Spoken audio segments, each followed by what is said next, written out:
Have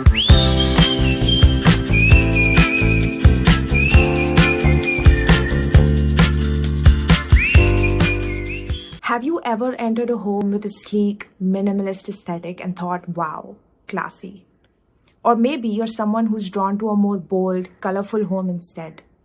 We wanted to know whether people's hidden biases towards certain design styles affect how much they're actually willing to pay for such aesthetic. Hi, I'm Sarah, and in this short video, I'll be talking about our latest working paper that investigates people's implicit attitudes towards minimal and maximal home furniture aesthetics and how these attitudes, along with the aesthetic qualities of these furnitures, influence their willingness to pay aesthetic. We conducted the study online with participants from India, the US, and Africa.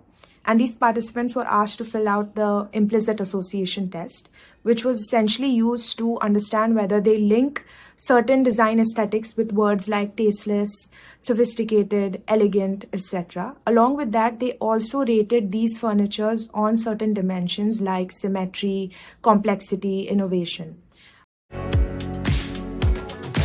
What was surprising was that we found out that people rated or linked maximal aesthetic furnitures as more classy compared to the minimalist aesthetic furnitures, which was quite the opposite from what we expected.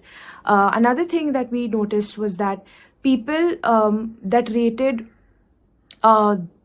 furnitures that as more positive or attractive, they were more likely to pay for those furnitures, regardless of whether it was something that had a minimalist aesthetic or maximal. Another thing that I found interesting was that Indians were more likely to rate the minimal aesthetic as more positive, and participants from Africa were more likely to rate the maximalist aesthetic furnitures as more positively. These results tell us that design preferences aren't fixed. It is shaped by one's culture, experiences, and even unconscious beliefs. For designers and marketers, this is an insight into how there isn't one standard classy look. What may seem classy in one culture may seem excessive in the other. This study also gives way to a lot of interesting questions like, how do these preferences actually play out in shopping decisions? And how would someone's preferences shift given that minimal and maximalist aesthetic keeps evolving over the years? Future research can explore these questions with a more diverse sample and a more diverse set of products. Thanks so much for watching.